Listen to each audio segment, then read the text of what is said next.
Good morning, everyone. This is Vidhead85, and I am coming to you today with Real Newsblast with Vidhead85. 3 different stories, 3 different locales, real news that you may not see on TV. So let's get right to it. This is adapted in part from Slate.com. The Pennsylvania Supreme Court issues congressional map and gerrymandering case. Now, we know that gerrymandering is the drawing of district lines to advantage the party that is in control. The Supreme Court of Pennsylvania, or the Supreme Court of the United States, has taken a case from Wisconsin about gerrymandering, and we're still waiting to hear from that case. However, Pennsylvania has already the Pennsylvania Supreme Court has issued an opinion, and they had instructed the legislature to get to draw another map that would be approved by the governor. Unfortunately, since they did not do that, for Republicans at least, the court issued a map that instead of having a 13-5 Republican advantage based on 2016 election data, the districts are down to a 10-8 with more competitive districts or more swing districts. Also, you can make sense and follow the numbers more in this map than the prior map, and I'm going to have both of them side by side.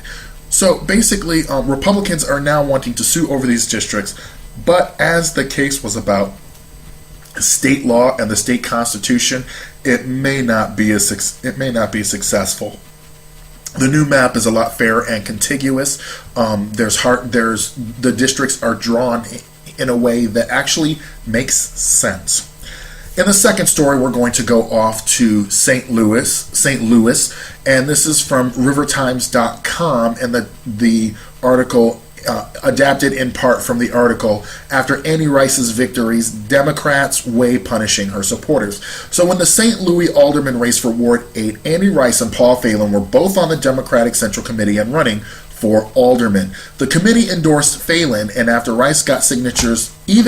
Rice got signatures necessary to get the committee to withhold endorsement, they cut off the debate for Rice's supporters. This seemed to have prompted her to run as an independent, and she qualified for the ballot. On February 13th, with nearly 60% of the vote, she beat out Phelan for the Ward 8 seat. Despite her victory, the committee is not pleased that she ran as an independent and did not support the nominee that the committee put forward. In response to this, the local party is pushing a bylaw. This is Article 9. It's basically saying that any committee member will support the nominee or end up being subject to censure.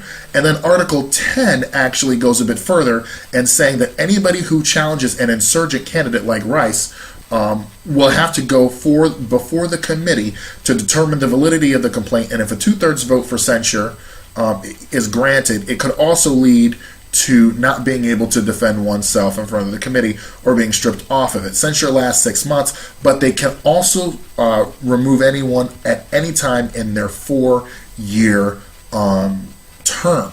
So this is a way for the committee to force unity, just like the DNC did, and unity forced is not unity. It is coercion, and it is undemocratic. Moving on to Baltimore. Baltimore, there is a corruption case with the Baltimore Gun Trace Task Force, and the Baltimore Sun's article is titled "Notable Testimony from the Baltimore Police Gun Trace Task Force." There are 6 officers who were on trial. 2 of them pled not guilty. One of them two of them were not guilty. They are pled not guilty. All 6 of them are pictured here. So Ward is one of the individuals who I believe took a plea deal. Ward said the unit's supervisor, Sergeant Wayne Jenkins, instructed the officers to carry replica guns to plant in case they found themselves in a jam. The gun shown to jurors is nearly indistinguishable from Taylor's service pistol. Taylor also had a source in internal affairs that informed them that their overtime was being looked at and their phones and vehicles were being tracked by federal officials.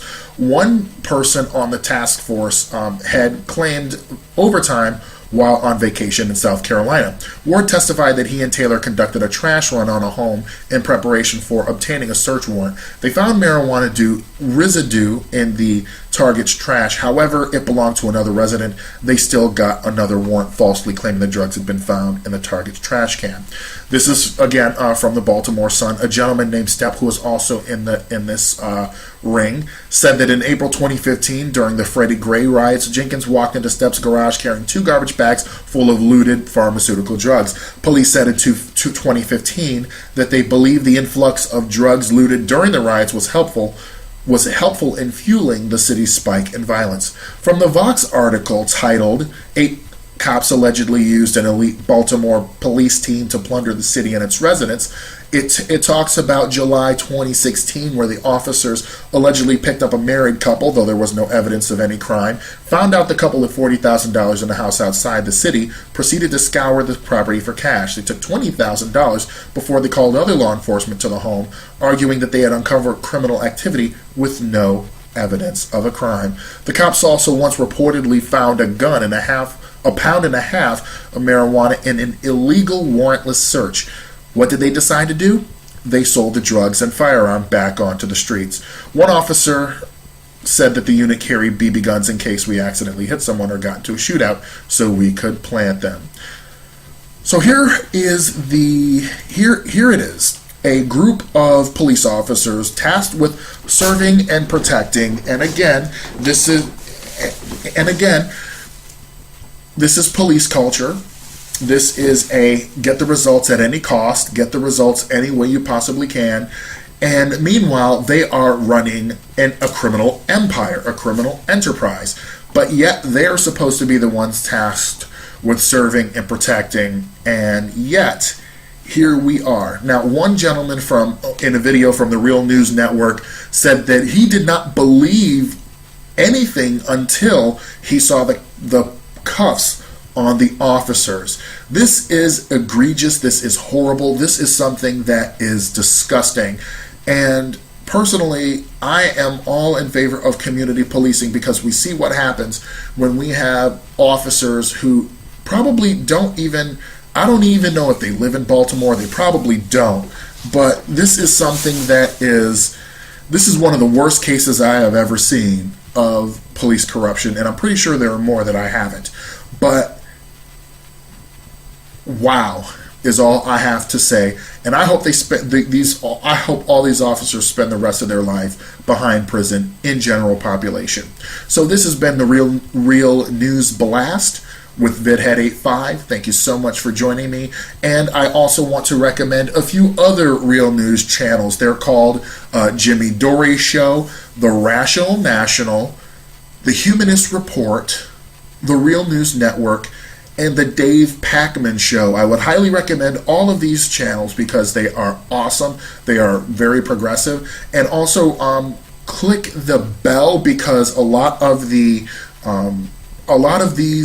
channels have been demonetized in an effort to get progressive news off of the air on YouTube. And we all know that Russiagate is the perfect excuse to do so. So again, they've been forcibly unsubscribing people, so click on the bell to get notifications and let them know that Vidhead85 sent you. I am a fan of all of them. Again, they are The Jimmy Dore Show, The Rational National, The Humanist Report, The Real News Network, and The Dave Pakman Show. They also have Patreon, so if you like them a lot, become a Patreon and or a member.